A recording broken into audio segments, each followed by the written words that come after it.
And so adverbs of degree also tell you about the degree to which something is taking place or happening.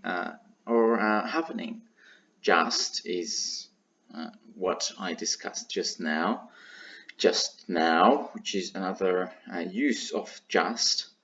Quite is another example of adverb of degree. It snowed quite rapidly. So you describe the way it snowed, saying that quite rapidly.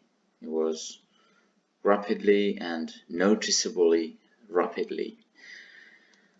And nearly is another example.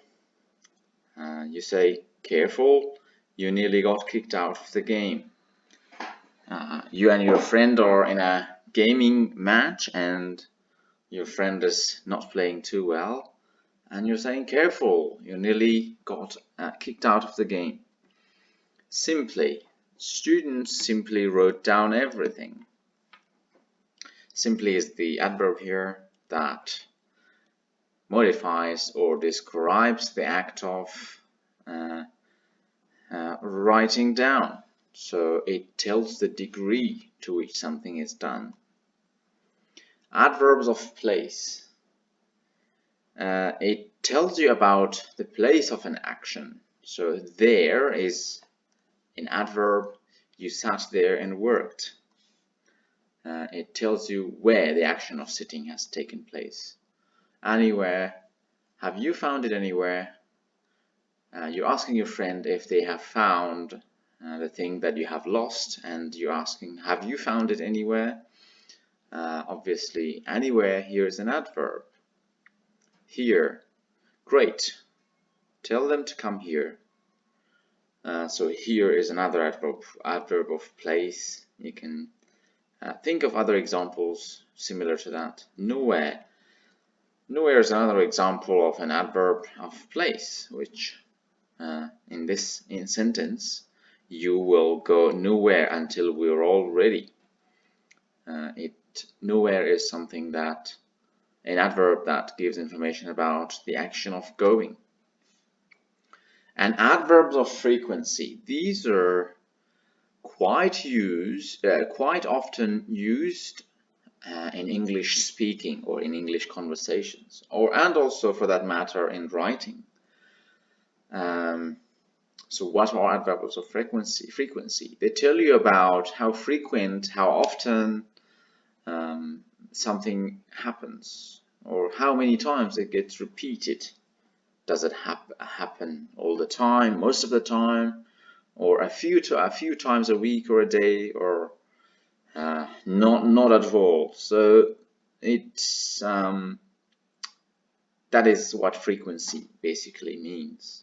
Always is an example of adverbs of frequency, which means all the time. He always smiles when I see him.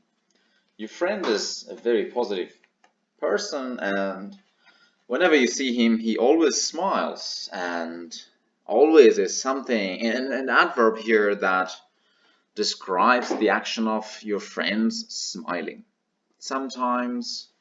They sometimes listen to classical music. I listen to classical music a lot of the times. So sometimes here is an adverb of frequency. Usually is another adverb. The kitchen is usually messy. This happens all the time where I live, and the kitchen is always messy, which is not fun. Normally, the car started normally fine. So one morning you get up and switch on your car, but it won't ignite. And you're thinking, the car started normally fine. What happened today? Normally is an adverb that tells you about the frequency of your car starting. And in the next slide, we will talk about the difference between adverbs and adjectives.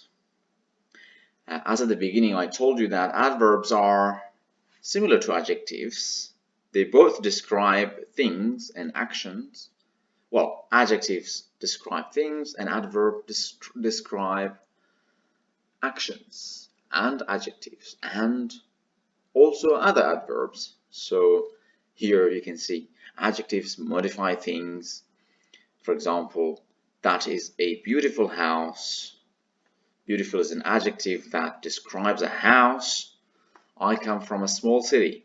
Small is an adjective describing a thing, which is a city. The water here is not tasty. Tasty is an adjective that describes water. So you can see that adjectives describe things or give more information about things, but adverbs, on the other hand, modify everything else. So that is the difference, basically. Adverbs modify verbs. For example, you drive very slowly. The turtle cannot run fast. So these are examples of adverbs modifying verbs or actions. And also adverbs are modifying adjectives, which, for example, in this video is very useful. This video is very useful. I hope you find this video very useful. I hope this is true. And so very is an adverb here that modifies useful, which is an adjective. And also adverbs modify another adverbs. So here you sing incredibly loudly. So incredibly is an adverb that modifies loudly, which is another adverb. So I hope this video has given you a lot of information and a lot of more awareness about adverbs and how to be aware of them and use them to your benefit when speaking English or when writing. Definitely, I believe that using adverbs correctly beautifies your language and makes it sound very nice and sound very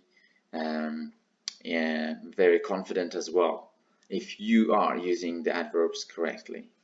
And here we have the top 24 adverbs in English. This is your homework, basically, to go through them and use them in sentences. And next time, refer to this video to see if you are remembering and using these 24 adverbs, which are the most used adverbs in English, apparently. That I found this from my research, but I hope you will find them interesting and you will use them in your next conversations. Thank you very much for staying with us until the end of this video, and remember to share and subscribe the video, and also to check back our channel for more videos on English grammar and anything else that is about learning English. And good luck with your language learning experience. Bye for now.